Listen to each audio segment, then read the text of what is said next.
It's an interesting time for business. Tariff and trade policies are dynamic, supply chains are squeezed, and cash flow, it's tighter than ever. If your business can't adapt in real time, you are in a little bit of hurt. So how do you get full visibility and adapt in real time? Over 42,000 businesses trust NetSuite by Oracle, your AI-powered business management suite. It brings accounting, financial management, inventory, and HR all under one roof.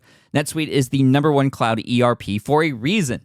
It's your single source of truth, giving you the data and control you need to move quickly. Real-time forecasting helps you move into the future with confidence, and with AI built in, you can automate the busy work and focus on strategy. NetSuite helps you see what's stuck, what it's costing you, and how to pivot fast. If I were running a business with a lot of moving parts, I'd use NetSuite for full control over everything. Tame the chaos with NetSuite. If your revenues are at least in the 7 figures, download the free ebook, Navigating Global Trade, 3 Insights for Leaders at netsuite.com/SPI. That's netsuite.com/SPI. You spent months building towards launch day, but when the clock hits 0, your site crashes. Bots swarm, and loyal fans rage on Reddit. That's not good. Fanfare was built to stop that. Fanfare is the drop platform made for high-pressure moments, stampede-proof infrastructure, verified waitlists, and bot filters that actually work. Instead of refunds and rage, you get retention and revenue. And that sounds great to me. Your next launch shouldn't be a gamble. Get Fanfare's 5-step hype drop playbook and learn how to bulletproof your drop at fanfare.io/playbook. Again, that's fanfare.io/playbook. Why am I making these videos? Am I making them for fun? Am I making them to get AdSense money on YouTube? The AdSense money on YouTube, that needs views. If you're making them so you can get more course sales or clients or something, you might not need as many views as you think. You just need to make the right videos that will attract the people that then will buy your courses or hire you to do something. You don't need 1 million or even 100,000 subscribers to have a YouTube channel making a significant impact on your business. You can do it in the thousands. What comes to mind, or rather, how does your body and your mind react when I say the following phrase, recording video? When you hear that, cringe a little bit around the thought of you creating video, or perhaps worry because it's something that you know you need to do but just haven't started yet. Or it might give you some nightmares because you've tried it before and you have failed. You've started and then you've stopped. The only thing consistent is that you've stopped doing it, or you continually stopped doing it after starting. Well, if that's the case, then this episode is for you.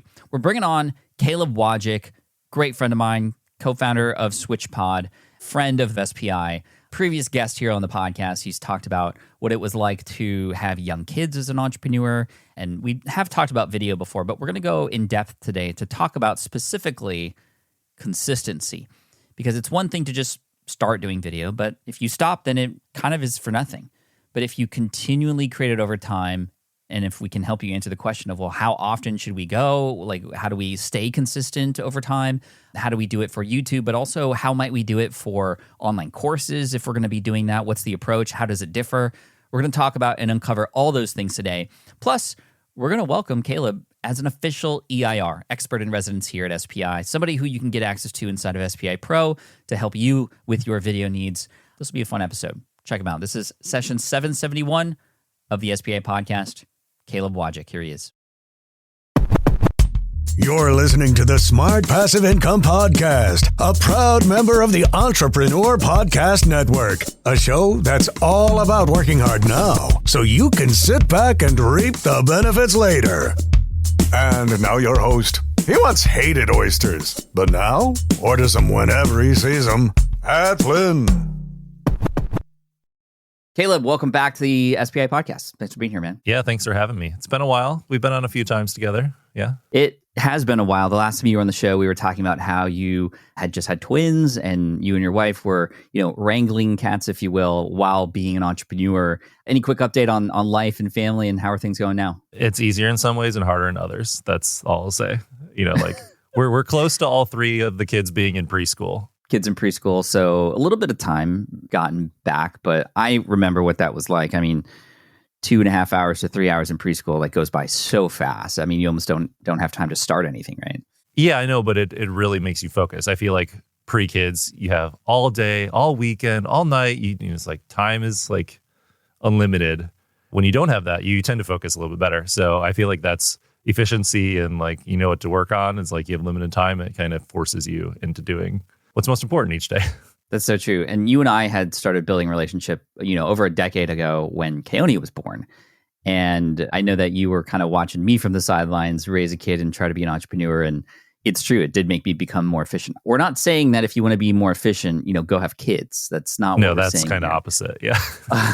But we will be talking about efficiency and consistency with your video today. And Caleb, first of all, I just want to welcome you officially into SPI as one of our newest EIRs, or experts in residence, with a video background, with the opportunity for people inside of Pro to get some help from you. Welcome in, man. What are you excited about most becoming a part of SPI now more officially? Yeah, I think just having the face-to-face interaction with people on calls, because we did a YouTube from scratch kind of cohort or whatever. So I got a little taste of the community and like did some weekly calls with people, and just seeing people take advice one week and put it into action and come back the next week with more questions is like, I love that. I love just seeing the people that are in there. That's what Pro's all about. Yeah. The community, the connection, and now an opportunity to connect with you, a video expert, as we are now in a world that is so video centric is key. So we're just really happy to have you and welcome in. But today I wanted to talk for those who are excited about video and maybe even not excited about video, because again, we have to be putting video into our content in some way, shape, or form. And there's a lot of different kinds of videos we can talk about. But before we get into YouTube versus creating course video content versus, social, just talk about the mindset of video. We're not going to talk about equipment today. We're not going to talk about the business plan per se around video.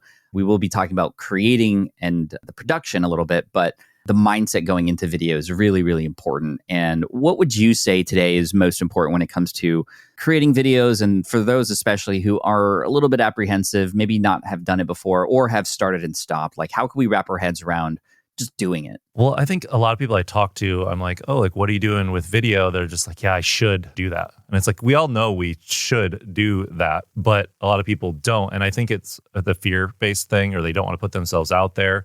And I mean, I'm similar. Like, I would prefer to be completely unknown, honestly. Like, if I was anonymous and people didn't know who I was, like, I would prefer that. But in this day and age, running a business, whether you do like freelance stuff and you need clients, or you have digital products you're selling, or you're trying to grow an existing business, like having some sort of personality, some sort of face to that brand really helps people connect with it. Otherwise, you're competing with the faceless brands like Nike and Apple and these that have these huge budgets and they can hire people to be in their commercials and things like that. You want to have some sort of one-on-one connection with people, and podcasts are a way to do that. You've talked about this a lot, where you get them for a half hour, an hour at a time, and they really get to know you. But when I think of people that have big brands, or I want to check out what they're doing online, it's because I feel like I know them, even though I don't actually know them, because I've watched them on video so much. So it is a one-on-one connection like this almost when someone's watching your video. So that's why I think it's so powerful.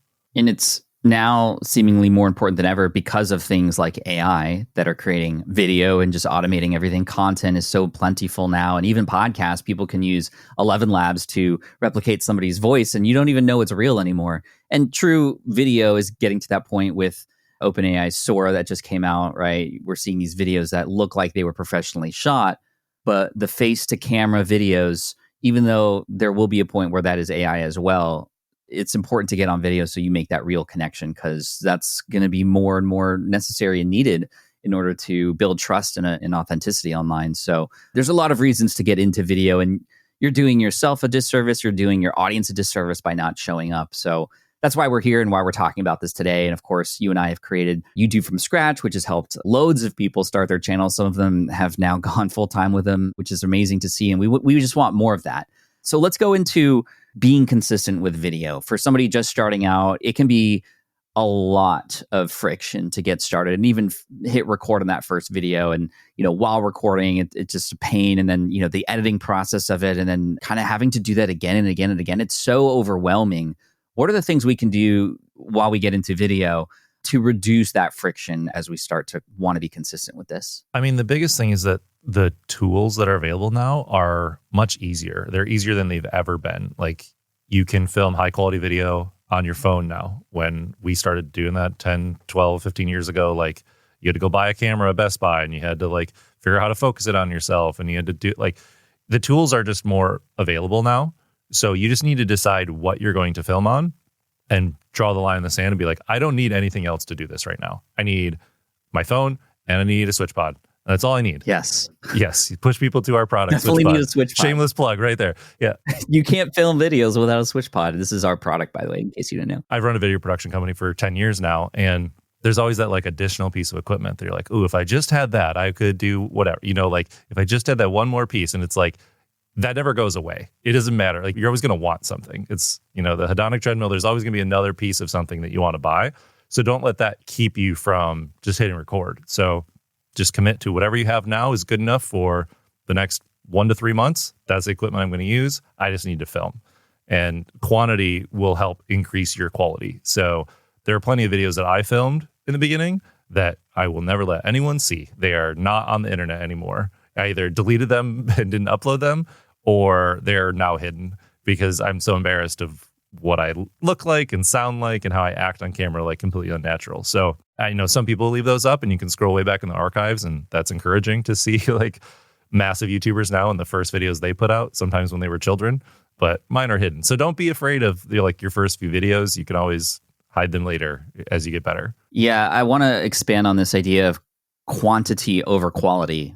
Usually we hear the opposite, right? Just get something of value out there. And yes, of course, we want our videos to be good enough and actually, help people or entertain or, provide information. But it is so important in the beginning to get your reps in so that you understand how this process works. So you can get more confident on the camera, so you can learn your editing skills, so you can learn what to hand off to other people. And you can have, I think it was MKBHD who was on this show who said that his first 100 videos were for less than 100 subscribers.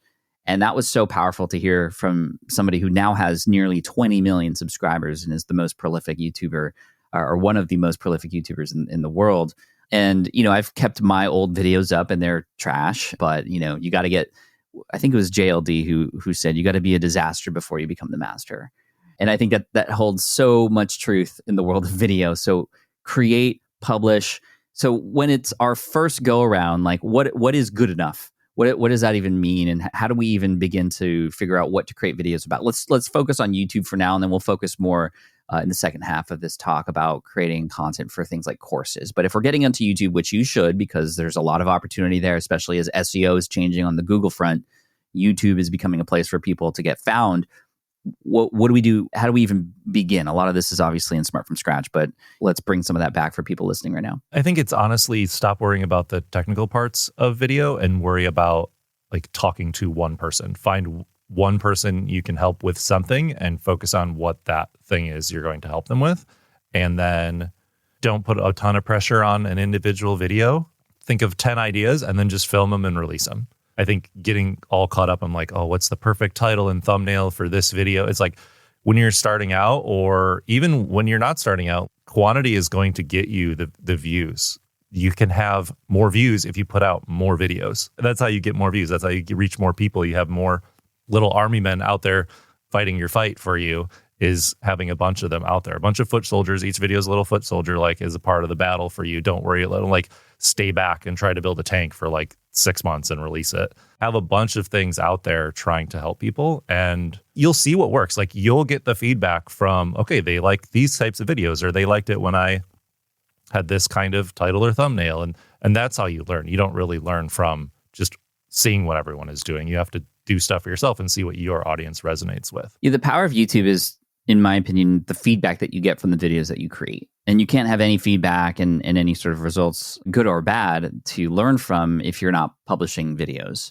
So one thing that I think may be helpful for people listening and watching is, well, what could I even create a video about? My favorite advice is to create videos about stuff you're already doing. It's stuff that it's stuff that you're involved with already. And you had mentioned like, okay, like help somebody. What if you filmed the video of you helping somebody already, right? Whether it's a coaching call or a person and they have a problem and you just help them through that. And you use the video to tell that story. And it might not be perfect and you might not know how to edit it just right. But at least the end result is you're helping this person. And the idea being people can find this and go, hey, that person's just like me. This person knows what they're talking about. they got some help and I'm going to follow and subscribe. And I think that's key. So you might be working on a project. We'll talk about some of the problems that you've had in this project, and you can bring those things to light for people and answer those questions. And you might not even have an answer. You're just going through the process with people. And people like that. People like to see the behind the scenes and the sort of as you go kind of content. So you might already have a 10, 20, 50 pieces of content in you already from just the stuff you're already doing. I think a lot of people think we have to come up with 50 new things and something separate than what we're doing. So just a little bit of a piece of advice for you in case you're like, well, I don't even know what to create videos about. What are you doing? Showcase that in video format. Now, when we say quantity, I see it's even weird for me to say quality over quantity. It's been so ingrained in me, but on YouTube, it's so important. Does this mean a daily video? Like, should we be creating 7 videos per week? And that's wild. That's impossible for a lot of people. What is quantity for a starter? I mean, I would pick out what you can comfortably handle with your current workload and just have it be something you can commit to, because the audience will get to recognize how often you put videos out and they'll come to expect them, especially if you're super consistent with it, where you're like, every Tuesday morning there's a video. And I mean, there are certain YouTube channels that are like that, where they stick to that exact schedule, partially probably to keep themselves accountable so they don't miss a week or what have you. So I don't think it has to be daily. I think social is a good place to put videos out more frequently, a few times a week or 5 days a week or whatever you want to do. Those are maybe a little bit easier to make, and you could just film them selfie mode on your phone easily, add some captions and put a song under it, and you're done. And that can kind of be a place to test ideas. Something resonates really well in a social video, make that a longer, more produced YouTube video. I don't think consistent necessarily means you have to do it hourly, daily, but I think at a minimum, very minimum, I would say monthly, but I would try to do like 2 to 4 times a month. So try to get to weekly. That's kind of a good cadence for your audience to expect. I like that. Base it off what is just possible for you and commit to it, like you said. How do we set ourselves up for success when we are in our minds like, okay, we're going to commit to this. We're going to try for a video per week, maybe 2. I know that when I started out, it was just such a drag to even get to the point where I could finally hit record. And I know there's some things we can do with our setup, for example, to make it easier for us and reduce that friction to just like get to hit that red button sooner. What are some of the things that we could do to set ourselves up in that way so that, there's less friction going in? Yeah, I think setting up either a permanent setup, if possible, where just the light's always set up, the camera's always on the tripod or switch pod, and you try to just have a very permanent spot that you just like film all your videos in. That does tend to help. Or maybe it's hiring somebody to show up. Maybe it's hiring like, hey, 1 day a month, I have a video person coming. We're going to do it. Like, we've done that together. Like, when you had the office space more recently, we would just have like a day a month and we would batch film 4 videos, and we'd have to, we'd have a couple ideas of like, okay, we're definitely going to do these 2. And then we'd just be like, okay, well, we need more to stay weekly. Let's come up with some ideas right now. Let's whiteboard it. Let's get out some sticky notes. And that's when we were most consistent on the channel, was when I was coming 1 day a month to film and batch film 4 at a time. So I think batching is like a huge thing for consistent production, especially when you're not relying on other people. I know it's hard to batch podcast interviews, for example, because there's scheduling and conflicts and they're so long, and doing 4 or 5 hour long conversations in a day, your energy might not be there by that last one. But if you're filming some shorter videos, batch it, film it all in 1 day. Yeah, batching has been huge. If you are a podcaster, you know that to be true. For video, it's the same. And maybe it might mean creating a day of the week specifically where that day is just for videos. And leading into that day, you have a list of ideas or videos that you want to film.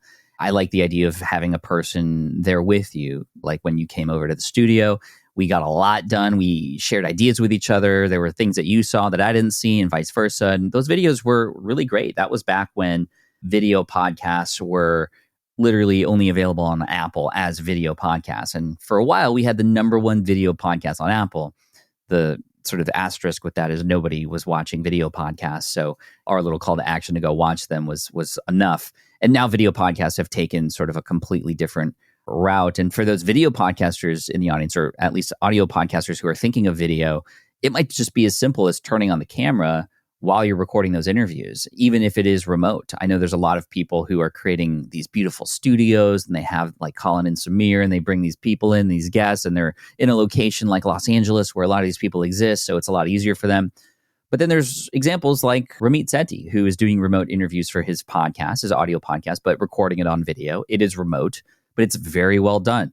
It's the hook, it's the setup, it's also the little bit of editing that goes around that, from the frames to the words that pop up on the screen. So there's a lot of things we can do, and I think it's important to take inspiration from other video channels, maybe not even in your own niche, to see how you can stylize your videos in the way that you want. But when it comes to the editing part of this, how do we make the editing part of this something that we can get consistent with and get better at? Obviously, reps is important, but is there anything we can do to set ourselves up for success for consistent video editing if we are doing it on our own? I think people get bogged down trying to do fancy things with video editing. They try to do a ton of graphics or a ton of quick things or a little bit too much with audio, or they're worried a little bit too much about how loud the video is, just like stuff on the screen all the time. And you'll kind of attract the people that you want to attract with how you edit the videos. So if you edit videos at a little bit slower pace and they're a little bit more straightforward, like, you're going to attract people that maybe have longer attention spans or maybe a little bit older. If you're going towards a younger crowd, you might need to edit things a little bit more aggressively or have text on screen all the time. And thanks, Coco Melon. I think there's like the Mr. Beastification of videos is like going over into all different niches of the text on the screen and like fast cuts and like that sort of thing. And explosions, boom. Yeah. And it's like, you don't necessarily have to be that way. It can just be like a straightforward thing of you talking with straight cuts. And to make it visually interesting, you film some B-roll on your own, or you switch the camera angle occasionally. You do other subtle things to keep engagement. With your videos, we do like some slow zooms. If we're doing a screen recording, we make sure there's a little bubble of you in the corner. So if something's happening on screen, they can still see you. And then we can cut back and forth between those two things. Because if it's just a screen recording, it's kind of like watching a keynote presentation. It's not as visually interesting. So I think some of those tricks will help the engagement without going over the top with the editing and keeping it pretty straightforward. Yeah, I agree. And there's actually a trend, it seems, to reduce the amount of noise on videos now. Even Mr. Beast is slowing down a little bit, trying to start, yes, he still has explosions and giant things like tanks and whatnot, but even he's trying to tell a little bit more story in his videos. There's some channels like Sam Sulek, who is a bodybuilder, who literally has just himself on camera talking. There's no edits, no cuts, nothing. It's just him at the gym talking about his workouts and stuff. He still is able to attract a lot of people in that regard. That being said, he's also gigantic and captures attention initially in that way. But then you get to know him and his personality. And it's like, oh, this guy's like a giant teddy bear, and he's teaching this stuff. And again, there's no fancy edits. He's himself, and that personality works. There's another channel I recently found called, it's a terrible channel name, no offense, but it's called Renaissance Periodization. Terrible channel name. Incredibly successful. So no, you don't need a perfect channel name in order to succeed. But he is a bodybuilder, fitness. I'm getting into fitness and health and stuff lately, so I've been watching a lot of channels. But as a YouTuber and entrepreneur, I can't help but like trying to analyze these channels and what they're doing really well. He just sits there, and he literally has a PowerPoint slide with bullet points. But it's because he knows so much information, he's able to insert his personality and these dad jokes. And, I can't help but laugh every once in a while, but there's no quick cuts. He tells me exactly what I want to learn. What is creatine and do I need it?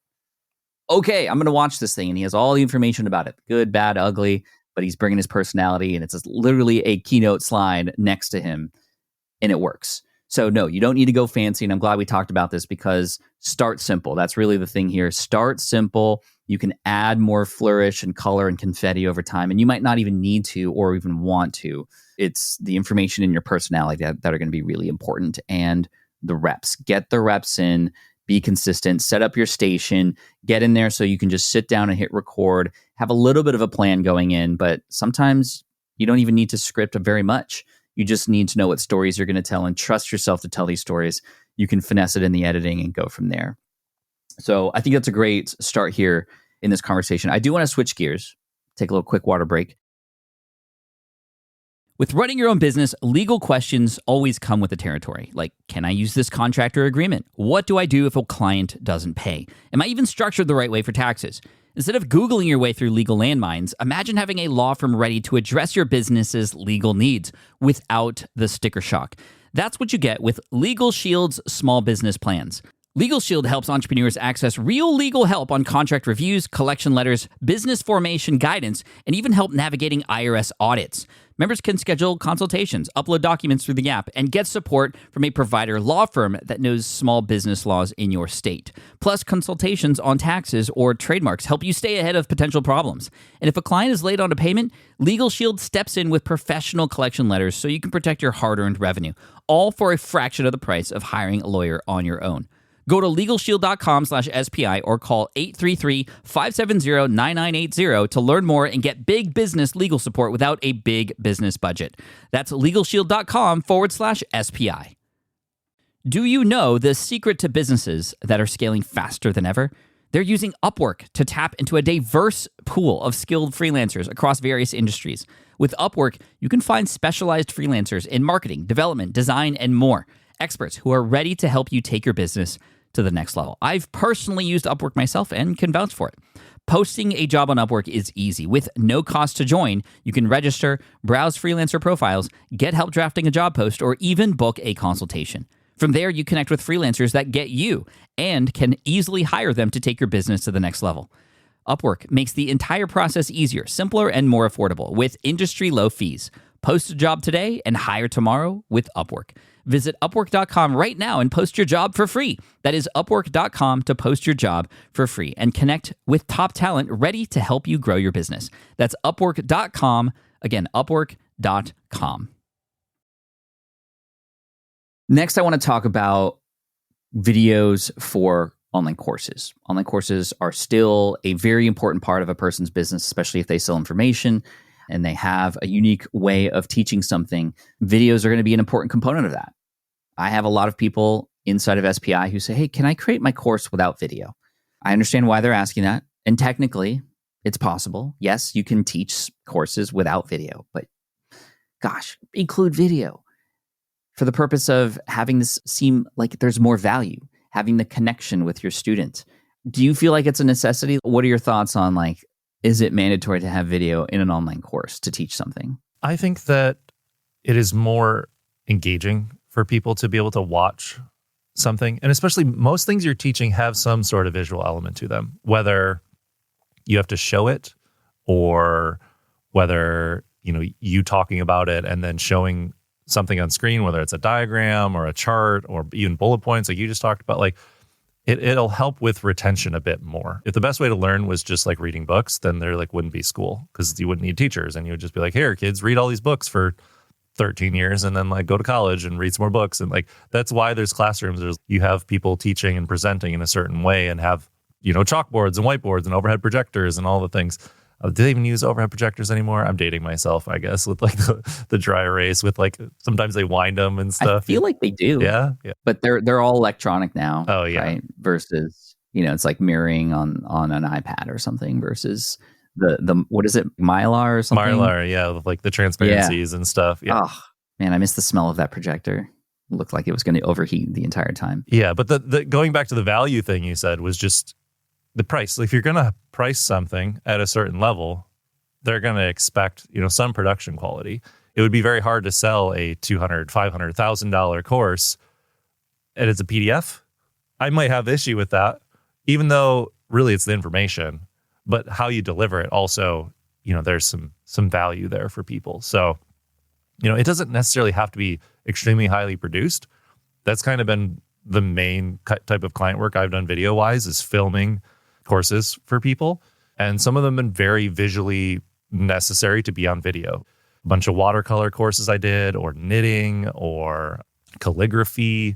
Those things had to be on camera because you had to see what they were doing and how they showed it. But I've done some for authors that they just talk. There's some lower thirds and they talk the whole time. And in theory, that could have been a book.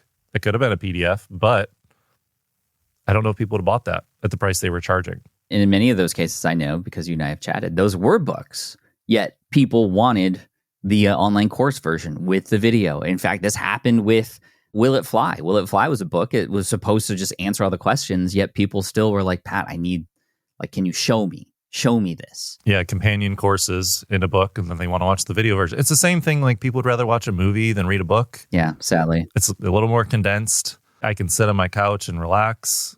I guess you could read a book on the couch too, but it's just like, it's a different kind of style. It's a different kind of format, and people prefer different formats. And we talk about this in our course, Heroic Online Courses, but we'll give you a little preview. Obviously, if you're in Pro or the All Access Pass, you have access to this, but let's talk about it a little bit. So let's say we have a course idea. We know what transformation we want to offer our audience. It's the most important thing when it comes to a course.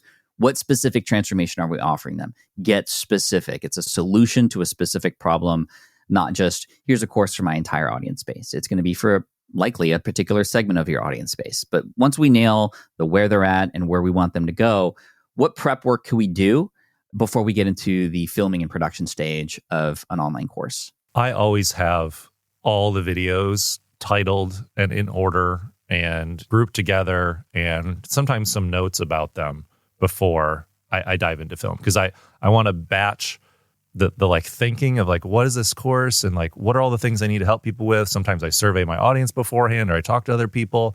And when we do courses together, I don't know how many we've done now for SPI, 6, 8. Yeah, a lot. Some reshoots, probably 10 at this point. We have a Google Sheet that has all of the video titles in the different sections, and all those titles end up going into the course platform to be like, this is the name of this video. And so we know all of that going in, and you and I have calls about it. Sometimes we talk with your team about what those videos are going to be.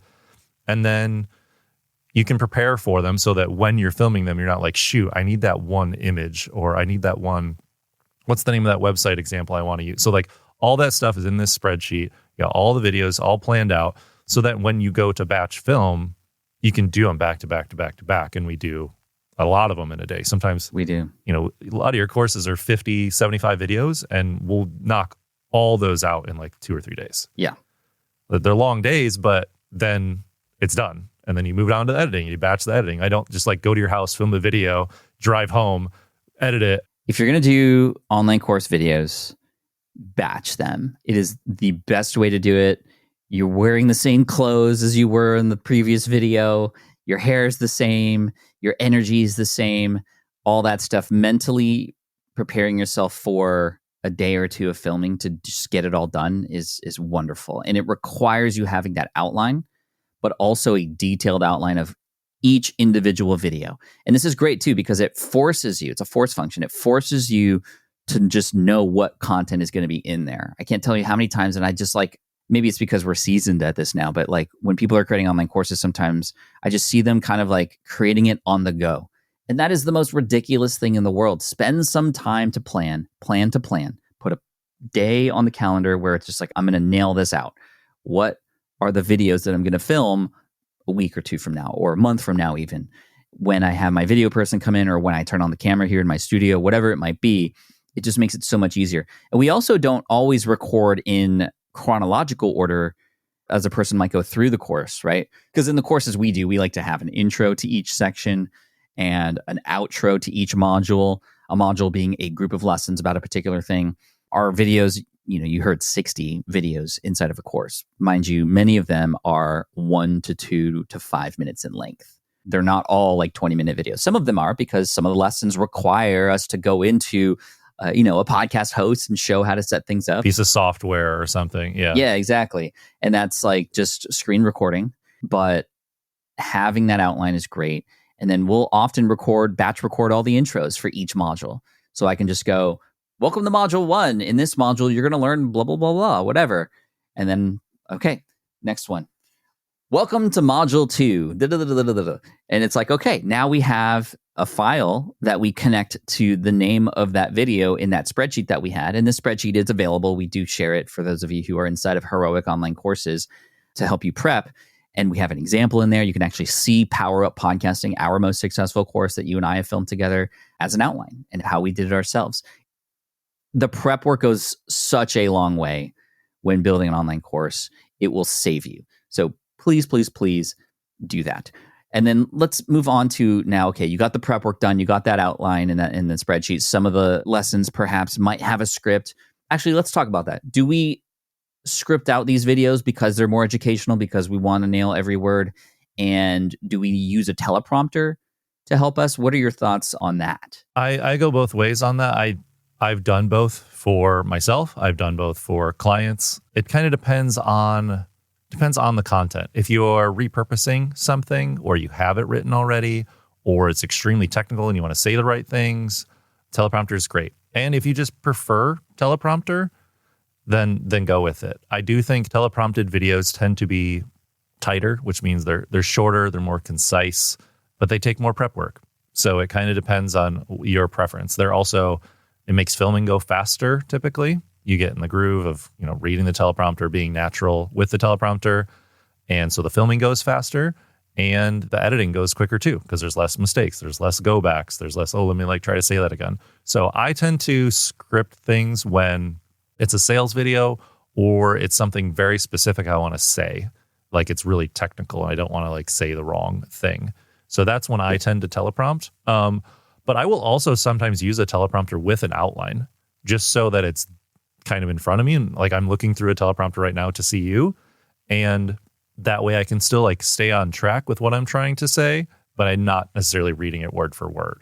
So I do think it's a great tool to have in your arsenal, but you're not going to use it every time. Using a teleprompter while you're trying to demo something or do some software thing is really hard. Very hard. Because you're going to keep checking at it, keep looking at it, worried about the speed changing and that sort of thing. So it tends to work best with a teleprompter when you have someone, I think, controlling it. And that's what I would do when I would use a teleprompter to film other people, is I'd always make sure someone on set was controlling it. Sometimes it was me, sometimes it was somebody else, so that if they kind of went on a tangent for a minute, you could pause it and then come back to it. You could do that on your own with pedals that you use with your feet to control teleprompters. I know some people do that, but already we're getting into the weeds about the technical aspect of it. I think bullet point and go. If you know something well enough to do a course on it, you probably don't need to fully script it. You just need to have the preparation to okay, I want to hit these 5 things. And, maybe there's a couple specific sentences you want to say or things you want to hit, but you have a whiteboard table right in front of you right now that when you did your office 10 years ago, you put that there. And that's where a lot of the course videos got outlined. You just look down, you write them down, and they're right there, or a bunch of sticky notes, and they're next to the camera, and not wing it, but, be a little bit more loose, be a little bit more relaxed with it. Yeah, we've done both. I think in the beginning, I can't remember what our very first course was. It might have been Smart from Scratch. I think that was teleprompted, and I had scripted every single thing out. And I remember because I think we filmed that. Did we not film that in Minnesota? At a hotel, yeah. I think it was for a Converted conference, yeah. Yeah, it was a Lead Pages conference that no longer exists. But we were at this really nice hotel, and we just filmed it there. The teleprompter thing is hard to learn, I will say. It takes a little bit of practice to get right, because if you don't do it right, yes, we all know how to read, but reading on video and not making it look like you are reading a screen and having your eyes dart back and forth is pretty difficult. There's a lot of training that needs to happen. So I'm kind of 50-50 on it as well. It's something worth experimenting with. I will say when we have teleprompted, there's so much more prep work that needs to be done. However, the video filming and the editing goes a lot faster. That being said, oftentimes those videos feel a little bit more robotic or generic, even though I wrote those things myself. Because I'm reading them, they don't come across as not genuine, but rather just conversational. Yeah, they become more presenter-like, less conversational, yeah. Right. And then over time, we've ditched the teleprompter because I just know these topics so well now that I can off the cuff tell the right stories and teach on the go. And I've done it live before. I've done it in person, one-on-one, so I can do it on video when recording. And so some lessons you could transcribe or you can teleprompt, and other ones maybe not. How do you know? Well, go to your outline and figure it out. The outline is going to be absolutely key. The outline becomes pretty much your production workflow. And it feels so good to check off those boxes as we go down the list. And it's just it's so great. And then the editing happens, and whether it's somebody else editing it or you want to take those in chunks as well. You're going to need to set aside time. In the beginning, how long might it take a person to edit, not a YouTube video, but an informational video that was filmed with, I hit record, I'm doing a 5-minute lesson. There might be something on the screen that I'm sharing, or another angle where I'm showing something in my hands. And how long would a lesson that probably would maybe be a 5-minute lesson take, just so we can get a perspective on how long this whole process might take for a person overall? Yeah, I think somewhere between like 2 to 4 times as long as the video is usually what I estimate. If it's a more straightforward video, something with needs a lot of sound effects and B-roll and text, and like that could be like 10 times the amount of length of the video. So if it's a 6-minute video, it might take an hour to do it if it's more involved in that. But if it's a straightforward video where it's mostly talking and teaching, there might be like switching angles between a screen or slides or like a top-down camera or something. You can get through that in maybe 2 to 4 times the length of the video and kind of move on to the next one. Now, before we finish up here, we talked about YouTube a little bit and being consistent on YouTube. The other thing I'll say with YouTube, just to kind of go back and call back to that a little bit, is there's a lot of feedback that you can get from the videos that you create. However, a lot of that affects our minds oftentimes in a very negative way. When you publish a video on YouTube, it will literally tell you, especially if you do a few videos, you'll start to see that your videos will rank amongst each other. This video ranks 7 out of the last 10 in terms of how it's performing out of the gate. And that stuff plays on your mind. It makes you feel good some days, and other days you're just in a bad mood because the last video that you spent so much time on and you think is amazing is getting a 10 out of 10. It's the 10 worst performing video of the last 10 videos you've done. And that's hard. How do you, as you create videos and as you start to get this feedback, how do you continue on despite that? You kind of have to choose which metrics you're going to let guide your decisions, if any. You need to decide, okay, am I just going to try to make videos that get the most views? And if that's the case, then you repeat ideas that have done well, or blog posts you have that are popular, or podcast episodes that are popular, or you look at other people's videos and you make the videos that they made, but your spin on them. I would try to ignore that 1 out of 10, 10 out of 10 thing that you see when you log into your creator studio on YouTube. I can't imagine that would be a good way to decide what to make videos about all the time. So think about what do you care about? Do you care about views only? Do you care about comments? Like, what videos get the most comments? Like, that's a unique metric that you could use. Like, okay, people are interacting. They're resonating with this enough to leave a comment. I'm going to make more videos like this. And you also need to think about, okay, why am I making these videos? Am I making them for fun? Am I making them to get AdSense money on YouTube? The AdSense money on YouTube, that needs views. If you're making them so you can get more course sales or clients or something, you might not need as many views as you think. You just need to make the right videos that will attract the people that then will buy your courses or hire you to do something. So that's where it really comes down to for me, where it's like, I have sporadically made videos over the years. I have had periods of not releasing videos at all, but my businesses have been fine because I've done enough with my YouTube channel to prove that I know what I'm doing with video, to have people hire me to do video, or to get connections with brands to work with them on sponsored videos, or to make connections with other YouTubers so that when SwitchPod came out, I knew who they were and I could send them a SwitchPod and they could help us launch it. So it's like, I only needed to make as many videos to get to a certain point. And now if I want to go do more things, I might need to keep making videos and get more subscribers, but you don't need 1 million or even 100,000 subscribers to have a YouTube channel making a significant impact on your business. You can do it in the thousands. Absolutely. That's a perfect way to segue to the end here and the sort of conclusion of all of this, which is like, think about why we're doing these videos and what the ultimate goal would be. I know a lot of us get caught up in the views and wanting to rank really high, and those things can help and those things make us feel good. But in the end, for most of us listening, it might just be, we just want to get more clients for our business. And it can just take one video to really make things happen. But to get to that one video, you're going to need to likely go through several iterations and several experiments, if you will. And just don't get so bogged down on the details of what is happening. Just keep creating. And yes, over time, try to improve your videos. And over time, you'll understand how to make better thumbnails and titles and, get a higher click-through rate and hold people longer in the videos. But, not every channel is the same. So the last thing I'll say is it's very easy to get caught up in their channel's blowing up, why not mine? Or this video is so much worse than the video that I have. I have a lot more value to share, yet it's ranking higher and it's getting millions of views and I'm not. You have to compare yourself to yourself last week, to yourself last month. And if you're not consistent, it's going to be easy for you to see why you haven't hit those results yet. Stay consistent and keep going. Improving 1% every single time compounds over time exponentially, and it's amazing what can happen if you stay with it.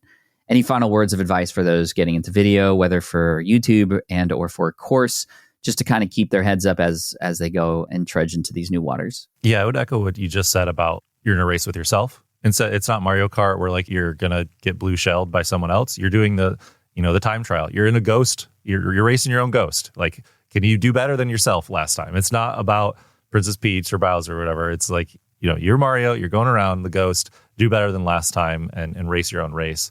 And I do think if you're nervous about doing video, specifically YouTube, and it seems too daunting, just experiment with shorts on YouTube or reels on Instagram or TikToks or Instagram stories or anything where you put your face on it is going to help you get those reps in.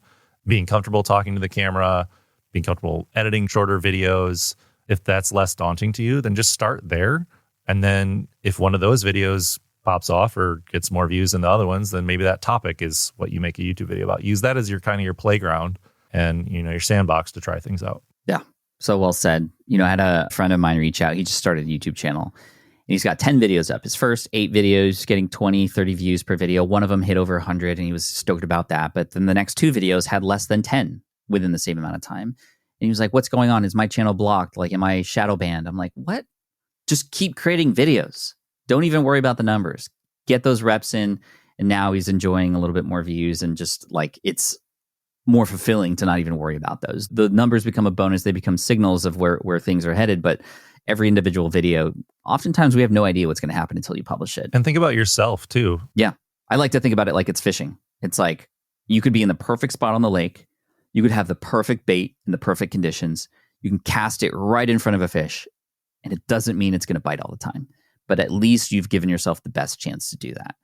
So what am I going to do? Like pack up and go home? Or am I going to cast again and keep trying new spots? And sometimes I'll cast into a spot that doesn't look like it would ever have any fish. It's not next to any reeds or any rocks or anything. And that's where I get the lunker. So you never know until you cast. So keep casting. I love the Mario Kart and fishing analogies today. You can kind of tell what we do in our free time. Yeah, exactly. I appreciate you, Caleb, for coming on. Welcome again to SPI as an official expert in residence now. You can see Caleb inside of Pro. You can check out spipro.com. But also, I know you have a lot of stuff going on your end. Like you said, you're working with potentially some clients as well. Where can people go to figure out more about what you got going on your end and maybe even how to work with you in the future? Yeah, first thing, definitely SwitchPod is a perfect overlap for this audience. Anyone that's making video, we made a product because we were frustrated by the Gorilla Pods always falling over, and we made SwitchPod a few years ago. So I help run that with you. And then makebettervideos.com is my main place to work with me directly if you want help with getting your videos made, getting your videos edited and produced. I'm Caleb Wojcik on all the socials, WOJCIK. I'm there on YouTube and other places. Awesome. Caleb, thank you so much, my man. Appreciate you. I'll see you in Pro and, hopefully in the neighborhood soon. All right. Thanks, man. All right. Cheers, man. All right. I hope you enjoyed that conversation with Caleb. Always a fun and refreshing convo. We always nerd out a little bit. We always add in our little SwitchPod plugs. You can check that out, switchpod.co, by the way. But more importantly, check out SPI Pro because that's where you can get access to Caleb and all of our other EIRs, many more coming during the year here, experts who you can get access to help you in these little specialized needs that you might have in your business right now. So again, spipro.com. And of course, with SPI Pro, you also get access to our All Access Pass, which gives you access to all of our courses, including the 2 mentioned today, Heroic Online Courses and YouTube from Scratch, which Caleb and I developed together. And that's all in there for you. So anyway, thank you so much. And makebettervideos.com is where you can check out Caleb and his stuff as well. So thank you for listening in. Good luck on your videos. One at a time, get them good enough, hit publish, and keep going. Get those reps in. And of course, if you're creating an online course, definitely make some time to plan this thing out, create the outline, have that become your production schedule, batch process, and more. So thank you so much. I appreciate you. Check us out on the next episode. Hit subscribe so you don't miss it. Cheers. Thank you so much for listening to the Smart Passive Income podcast at smartpassiveincome.com. I'm your host, Pat Flynn. Sound editing by Duncan Brown. Our senior producer is David Grabowski, and our executive producer is Matt Gartland. The Smart Passive Income podcast is a production of SPI Media and a proud member of the Entrepreneur Podcast Network. Catch you next week. Look, I get it. You want to grow your business, but trying to sell to hundreds or even thousands of people gets very exhausting very fast. But what if you could sell at scale with a simple, powerful quiz? Score App helps you sell to more people without adding more to your plate. You build a quiz or assessment that your audience actually wants to take. Then they answer a few quick questions and get a personalized result right away. It shows them where they're at and what they need to do next and how you can help. And you build huge amounts of trust before you make even a single offer. No hard sell, no chasing leads, just value at scale. Get 50% off the first 3 months using the discount code SPI. All you have to do is just head to scoreapp.com/SPI. Again, that's scoreapp.com/SPI. Hey, fellow podcaster, does this sound like something you've experienced? You record your podcast episode on one platform, download the files, edit in another app, then fire up a different tool just to create these social clips. Well, it can be clunky, time-consuming, and frankly overwhelming, especially for creators trying to grow. And that's why I'm excited to tell you about Riverside. Riverside is the all-in-one platform. Record, edit, and repurpose your podcast content all in one place. You just log in, record with your guests no matter where you are in the world, and just like that, studio-quality audio and high-resolution video.